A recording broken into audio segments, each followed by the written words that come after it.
저는 5월달을 맞이해서 5월 한 달, 가정의 달 동안에 여러분에게 가정에 대한 시리즈 설교로 성서적 가정이란 무엇인가, 성서적 가정. 사랑하는 성도 여러분들,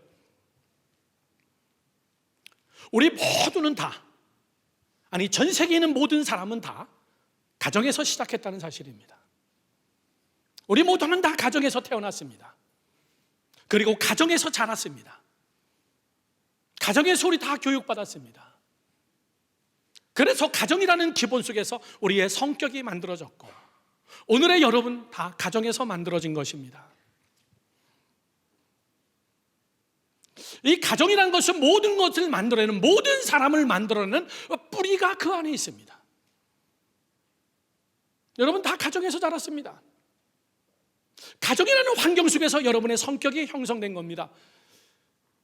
여러분의 영성과 여러분의 덕과 여러분의 모든 것들이 여러분의 가정에서 자라 우리가 여기까지 왔고, 또 지금 우리는 내 가정이라는 가정 속에서 내 자녀들을 지금 또 양육하고 있습니다. 인간은 사회적 동물이라고 하지만 여러분 가정입니다. 가정이 건강하면 그래서 자녀들도 건강하게 되어 있습니다. 가정이 병들면 자녀들도 병듭니다. 그 병든 자녀들이 결혼하면 또 병든 가정을 또 만듭니다. 가정, 여러분 많아야 5명입니다. 요즘 그 5명, 그런데 참 힘듭니다. 별로 많지도 않은 사람인데 참 어렵습니다. 우리가 얼마나 가정을 사랑합니까? 내 남편과 내 아내를 얼마나 사랑하고, 내 자녀들을 얼마나 사랑하고, 여러분들이 이민 와서 정말 수고하는 모든 것들 내 가정을 위하여서, 내 자녀들을 위하여서. 그런데 우리 마음대로 안 된다는 이야기예요. 가정을 다스리고 가정을 치리하고 가정을 끌고 가는 방법도 사람마다 다 다릅니다. 똑같지 않습니다. 나라마다 다른 것도 있고, 민족마다 다른 거 있고, 부족마다 다른 것도 또 있어요. 어느 나라는 일부 다처제가 또 합법화가 되어 있는 나라도 있습니다. 어느 나라는 남자가 육아를 담당하고 여자들이 나가서 생계를 책임지는 그런 또 나라도 있습니다. 그런가 하면 요즘은 여러분 가정이 얼마만큼 파괴됐냐면 이제는 동성연애의 가정도 만들어졌다는 사실이에요. 남자끼리 부부를 이루고 여자끼리 부부를 이루고, 어디까지가 정말 가정인지, 무엇이 정말 가정인지 여러분 아무도 장담 못해요. 여러분들의 자녀들이 며느리를 데려왔는데 남자를 데려올 수 있습니다. 여러분들의 자녀들이 며느리를 데려왔는데 여자가 아닌 남자를 며느리로 데려올 수 있어요. 사위를 데려왔는데 여자를 데려올 수도 있어요. 모르는 일입니다. 여러분, 이 가정을 어떻게 다스려야 되는 것인가? 우리는 여러분 예수 믿는 사람 아닙니까? 우리는 하나님의 백성이잖아요. 우리 모두는 다 이 하나님의 말씀에 초점을 맞추는 사람들이잖아요. 그러면 우리 모두는 다 하나님의 말씀에 초점을 맞추면서 이 5월달 한 달 동안에 하나님이 원하시는 가정이 무엇인가? 성경은 가정에 대해서 어떻게 써 있는가? 내 가정을 내 마음대로 내가 다스리는 것이 아니고, 내 가정을 내 경험과 내가 그동안 영향력 받았던 나의 아버지, 나의 어머니의 좋은 영향력이라면 괜찮지만은 내 마음대로 내 가정을 다스릴 수, 여러분 참 졸작의 명품이 아닌 싸구려 짝퉁의 가정을 만들어낼 수 있다는 사실이에요. 사랑하는 성도 여러분들, 저는 여러분들께 오늘 제일 먼저 가정, 하나님이 성경에서는 가정을 뭐라고 이야기하고 있는 것인가? 저는 오늘 이 하나님의 말씀 속에 여러분 깊이 있게 들어가서 다시 여러분의 가정을 재조명하시고 다시 리노베이션 하시고, 또 우리 젊은 청년들, 배우자를 기다리며 기도하며 가정을 꾸며나가는 또한 우리 젊은 커플들, 아름다운 가정을 만들어가는 정말 가정의 복이 임하기를 간절히 주의 이름으로 축원합니다. 저는 여러분께 오늘 시편 127편 우리가 너무나 잘 아는 말씀이에요. 제가 우리 교회 성도들 비즈니스 신방이나 처음 신방 가거나 비즈니스 개업 예배 드릴 때 이 말씀을 안 드린 가정은 아마 거의 없을 겁니다. 여호와께서 성을 지키지 아니하시면 지키는 자의 수고가 다 헛것이고, 여호와께서 성을 세우지 아니하시면 세운 것을 지키는 것도 하나님이시고, 너희가 아침에 일찍 일어나고 늦게 누우며 수고의 떡을 먹으면 다 헛되도다. 그러므로 하나님은 사랑하는 자에게 잠을 주시는도다. 우리는 다 그 구절만 외우고 있습니다. 앞뒤 구절이 여러분 어떤 말씀인데요? 잠 못 자는 사람들 얼마나 많은데요. 가정의 문제 때문에, 자식들의 문제 때문에, 남편이, 아내가 가정의 경제 때문에 잠자리에 누워도 잠을 못 자는 가정들, 약을 먹지 않으면 잠자지 못하는 가정들, 여러분 그 얘기를 하고 있는 겁니다. 하나님이 주시는 잠, 하나님이 사랑하는 자에게 잠을 주시는도다. 그 다음에 뭐라고 써 있습니까? 자식은 여호와의 주신 기업이요, 태의 열매는 그의 상급이로다. 이 안에 여러분 세 가지가 다 들어가 있어요. 우리가 고민하고 있는 세 가지. 첫째, 집의 문제, 세우고자 하는 우리의 비전의 문제, 세우고자 하는 집, 하우스만의 문제가 아니라 패밀리. 하우스는 하드웨어고 패밀리는 소프트웨어입니다. 이거 제대로 서가지 않아서 바람이 불면 집이 넘어지고, 이거 제대로 세워지지 않아가지고 가정의 문제가 날 우리가 복잡하게 문제 속에서 우리가 얽매이고 있고, 하나님께서 세우셔야 된다. 두 번째, 여러분 수고의 떡을 먹는 거. 새벽 기도 끝나고 집에 갈 때 보면 여러분 벌써 이른 아침인데 맨하탄 가는 길이 꽉 막힙니다. 먹고 살기 정말 무서운 땅이구나. 지지난 주일날 캘리포니아 세미나를 가서 미국 전체에 있는 여러 주에 있는 목사님들 다 모이고, 또 러시아에서, 일본에서, 여러 나라에서 목회자들이 와서 같이 함께 이야기를 나누는데, 뉴욕에서 온 사람은 저 하나입니다. 이런저런 이야기를 나누다가 제가 그런 얘기했습니다. 저희 교회는 저녁 9시에 예배드립니다. 그랬더니 아무도 안 믿어요.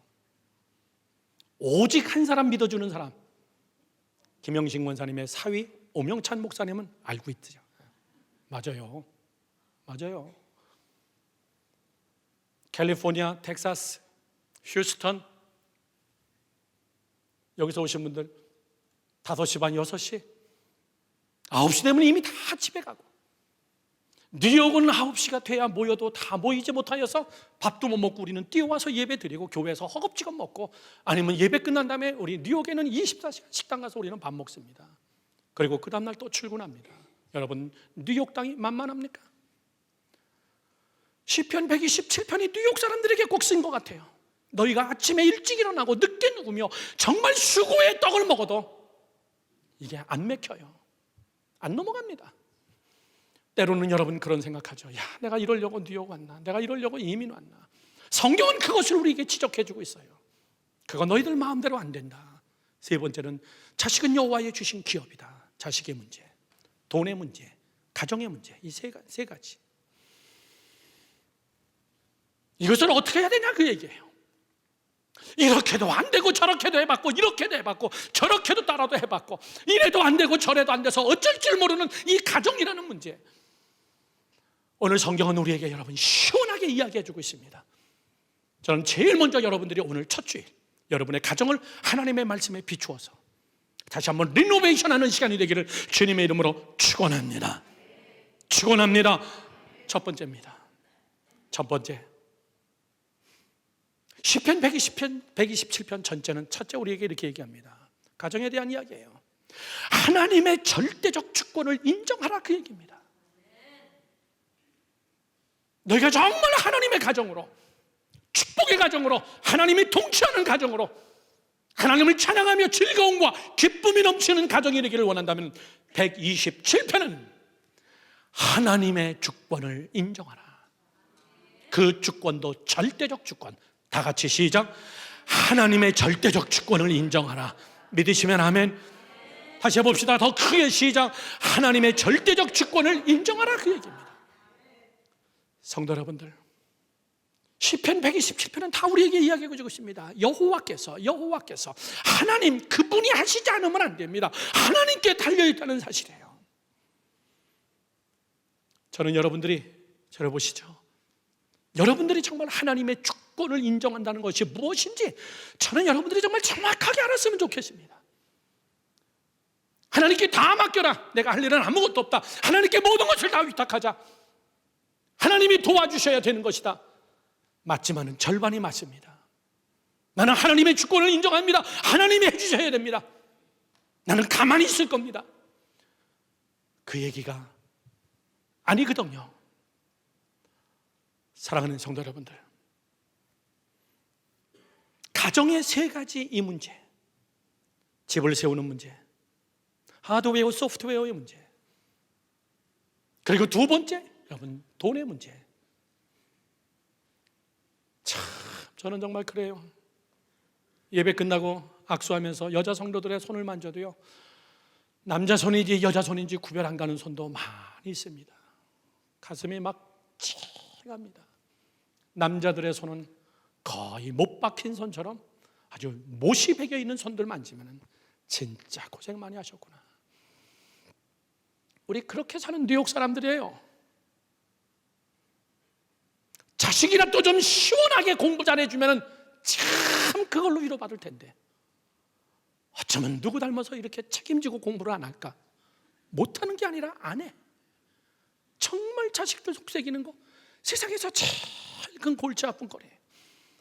정말 사랑한다고, 사랑하는 남편 안에 정말 사랑해서 결혼했는데 왼수가 되어져 버린 경우 얼마나 힘들겠어요, 여러분들.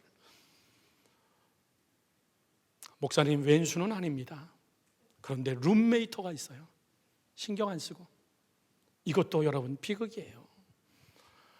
우리 모두의 이 이민 삶 속에서 우리가 정말 하나님 앞에 기도해야 될 것은, 하나님 앞에 우리가 고백해야 될 것은, 하나님이 개입하셔야 됩니다. 이번 주 금요일 날 저는 설교 준비 중에 동영상 하나를 이번 주 금요일 날 예배 때 제가 틀려고 준비해놨습니다. 어머니들 꼭 나오세요. 여자들 꼭 나오세요.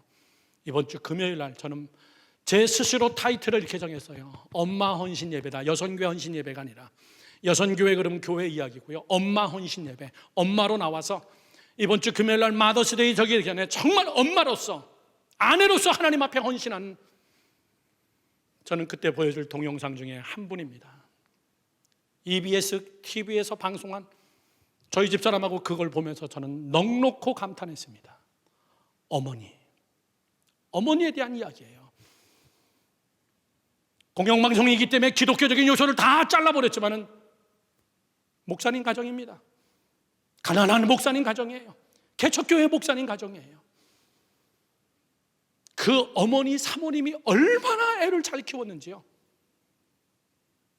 정말 뛰어난 인물이에요. 뛰어난 인물. 그 어머님을 조명하고 있는 거예요. 그 딸도 정말 훌륭해요.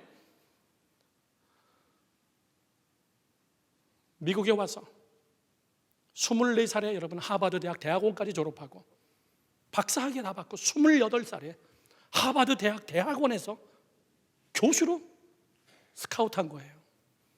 교수로 스카우트한 목사님 딸이에요. 지금 38살입니다. 그 딸을 어떻게 키웠나를, 어머니를 집중 조명하면서 다큐멘터리로 만든 건데, 저는 그 사모님 정말 존경합니다. 그 딸이나 그 어머니나 집중적으로 하는 이야기는 딱 하나입니다. 자존감. 자기를 귀하게 여기게 하자. 하루는 40점을 맞아왔대요. 우리 같았으면 벌써 몽둥이로 한참 팼죠. 40점 맞아온 자기 딸에게 실망시키지 않기 위해서 사모님은 자기 딸을 무릎에 앉혀놓고 등을 두드리면서 너 4개나 맞았네 그랬대요. 야, 너 4개나 맞았구나. 자존감을 세워주는 자. 공영방송이기 때문에 기독교적인 요새를 다 자르고 편집한 티가 나지만은 저는 너무나 은혜가 돼가지고 그 사람의 이름을 집중적으로 제가 찾아봤는데 아니나 다를까 유튜브에서 그 어머니와 그 딸에 대한, 그 딸이 정말 한국의 손에 꼽히는 교회들, 여의도 순복음교회, 온누리교회, 대교회를 다니면서 이 딸이 간증 집회를 하고 있더라고요. 우리 어머니가 나를 어떻게 키웠나 그 얘기예요. 자기 이야기 아닙니다. 저는 굉장히 감명받았어요. 그러면서 깨달은 것이 뭐냐면 공평하신 하나님, 저 부모는 교회 하나 개척교회 끌고 가려고 엄청 수고하고 엄청 가난하게 살았는데 공평하신 하나님, 자녀에게 복을 주시는구나. 자녀에게 복을 주시는구나. 여러분, 우리 하나님은 공평하신 하나님이에요. 하나님, 내가 평생 이렇게 하나님 앞에 헌신했는데 자식들도 공부 하나 제대로 못 시키고 사고투성이고, 그렇지 않고 하나님이 그대로 갚아주시는 하나님. 전 그 딸의 간증과 그 어머니의 다큐멘터리, 1시간짜리의 다큐멘터리를 보면서 저는 하나님이 보이더라고요. 성도 여러분들, 저는 저 시편의 말씀이 여러분의 가정의 말씀이 되기를 주님의 이름으로 축원합니다. 축원합니다. 하나님의 절대적인 주권이에요. 두 번째 말씀합니다. 두 번째, 시편 127편에서 우리가 깨달아야 될 두 번째는요, 장애물을 극복하라, 그 얘기입니다. 장애물을 극복하라. 이 말이 무슨 말입니까? 성경에 제가 여기저기서 좀 찾았습니다. 잘 들으시기 바랍니다. 내가 하나님을 신뢰하고 하나님의 주권을 내가 인정하고 하나님 없이는 안 된다고 하면서도, 근데 안 되는 이유는 뭘까? 내가 하나님의 주권을 인정하면서 그것을 방해하는 것이 무엇일까? 그것을 방해하는 것이 무엇인가? 말로는 내가 하나님의 주권을 인정한다, 우리 가정을 하나님 앞에 헌신시킨다. 그런데 사실 그것을 공격하는 바이러스가 무엇인가? 하나님, 집을 멋있게 세우고 싶습니다. 세운 것도 하나님이여 큰 것은 아니지만 이것도 하나님이여 잘 지키기를 원합니다. 먹고 사는 것도 넉넉하기를 하나님 원해요. 자식들도 정말 잘 됐으면 좋겠습니다. 그런데 이것을 자꾸 공격하는 방해물이 있다는 거예요. 그 방해물이 뭡니까, 여러분? 그 방해물, 예수님은요, 신학에서 이 사실을 아주 집요하게, 아주 스페셜 닥터같이럼 우리의 심장을 확 헤어쳐가지고, 우리의 심장을 확 열어서 우리의 제일 아픈 진짜 바이러스를 탁 찍어내는 그런 말씀을 예수님이 하십니다. 성도 여러분들, 이것 때문에 우리의 가정이 무너지는 거예요. 이것 때문에 여러분, 우리의 가정이 무기력해지는 것이고, 이것 때문에 우리의 영성이 깨지고 있는 거예요.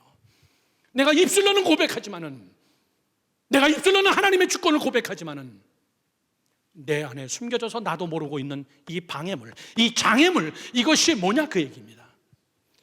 성경 말씀 누가복음 12장 15절 말씀을 보겠습니다. 스크린으로 다 같이 함께 읽어보겠습니다.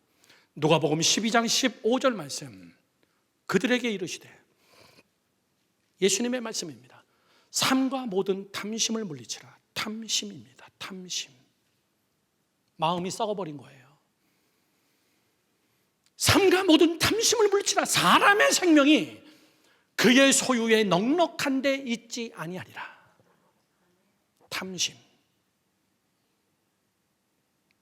누구도 그렇게 강조하지 않았던 말씀, 별로 그렇게 중요하게 생각하지 않았던 단어. 그런데 예수님은 이야기합니다. 탐심. 그들에게 이르시되, 저를 보시죠.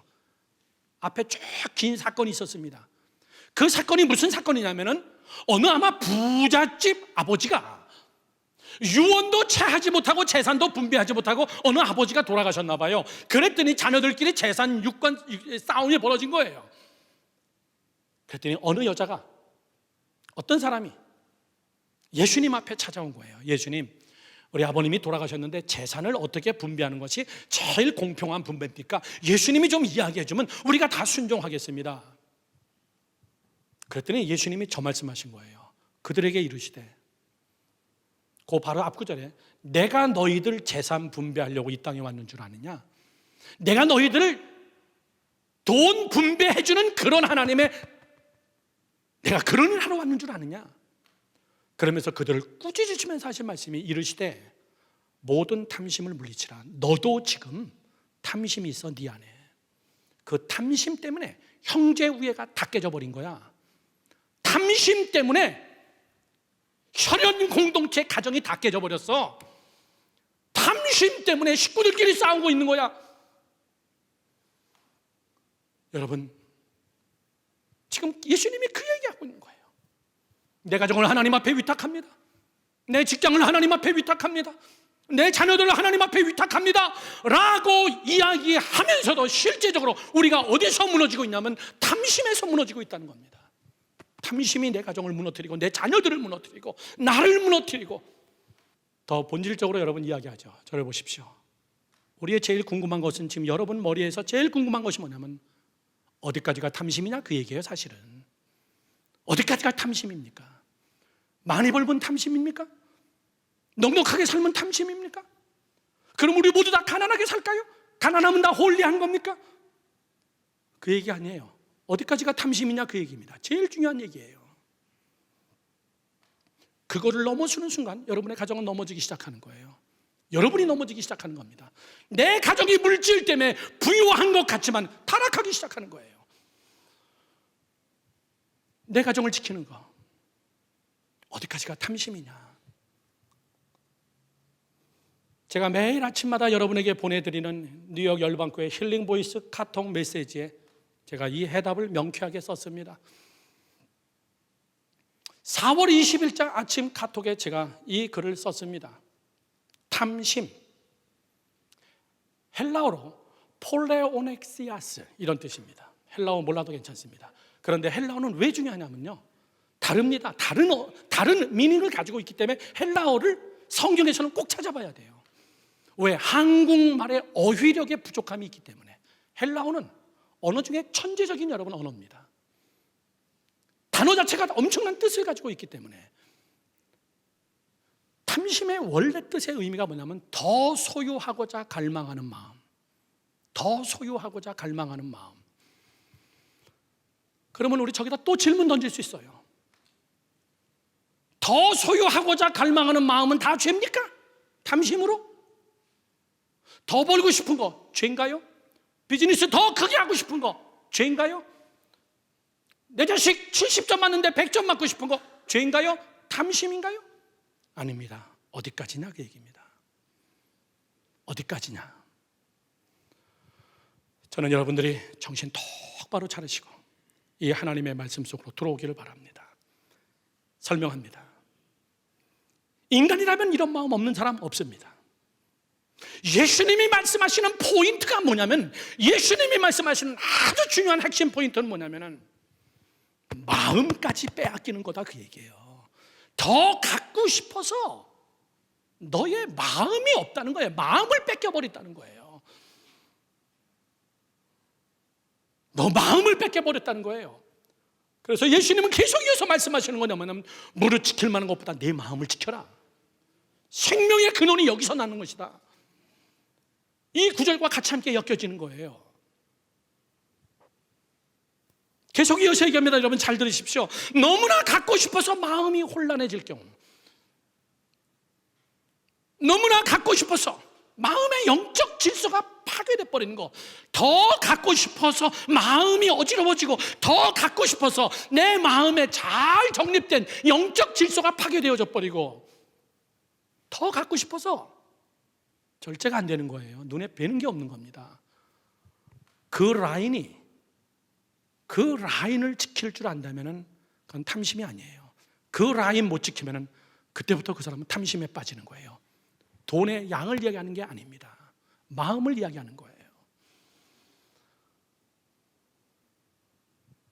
더 가지고 싶어서 주의를 범하고, 더 가지고 싶어서 하나님의 것인 11조까지 내 소유로 삼고, 더 가지고 싶어서 인색해지고, 더 가지고 싶어서 가난한 사람이 내 눈에 보이지도 않고,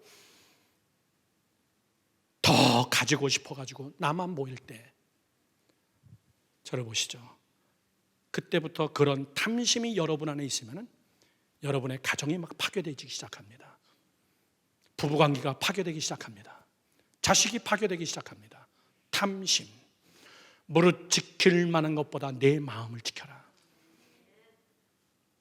느헤미야와 같은 자는 소위 요즘 말하는 정말 국무총리 이상만큼의 엄청난 힘을 가지고 있는 자지만은 내 교회를 위하여서, 내 나라의 성전 건축을 위하여서 다 포기하고 이 직장을 잃어도 좋고 나는 내 나라, 내 민족 성전 건축을 위하여서 나는 내 나라로 갑니다. 그런 자들, 마음이 무너지지 않는 자들, 하나님을 향한 집중력이 여러분 분산되지 않는 자들. 사랑하는 성도 여러분들, 뉴욕이 얼마나 힘든 땅이에요. 뉴욕이 얼마나 힘든 땅입니까? 마음을 빼앗기기가 너무나 쉬운 땅이에요. 신앙 헌신짝같이 집어던지기가 쉬운 땅입니다. 예배, 아무것도 아닌 것처럼 집어빼 내팽개치기 너무나 쉬운 게 예배입니다. 봉사, 그거는 목사님, 시간이나 있고 돈 있는 사람, 이런 사람들이나 하는 것이죠. 목사님, 여러분 그 수준을 벗어나세요. 그 수준을 벗어나세요. 탐심을 버리세요. 마음을 찾아오세요. 그 마음 속에 성령님이 임하길 원하고 계시고 그 마음으로 하나님을 고백하고, 하나님, 내 가정은 주님의 주권 속에 있습니다. 내 미래는 하나님의 주권 속에 있습니다. 이런 자들에게 하나님이 주시는 복을 누리는 자가 되기를 주님의 이름으로 축원합니다. 마지막 성경은 잠언 4장 20절 23절에 이렇게 써 있습니다. 이 말씀을 읽고 다 마치겠습니다. 잠언 4장 20절부터 23절 다 같이 읽어봅시다. 시작. 내 아들아, 내 말에 주의하며 내가 말하는 것에 내 귀를 기울이라. 그것을 내 눈에서 떠나지 말게 하며, 하나님의 말씀이죠. 그리고 내 마음속에 지키라. 그것은 얻는 자에게 생명이 되고 그의 온 육체에 건강이 됨이니라. 모든 지킬 만한 것 중에 더욱 내 마음을 지키라. 생명의 근원이 이에서 남이니라. 성도 여러분들, 가정은 뭘로 지키는 거라고요? 마음으로 지키는 겁니다. 마음의 무엇으로? 마음에 담은 하나님의 말씀으로, 내 마음속에는 하나님의 영으로. 저는 여러분들이 착각하지 마시고 다시 본질로 돌아와서 말씀의 회복의 역사와 말씀의 치유의 역사가 여러분의 가정에 넘치기를 주님의 이름으로 축원합니다.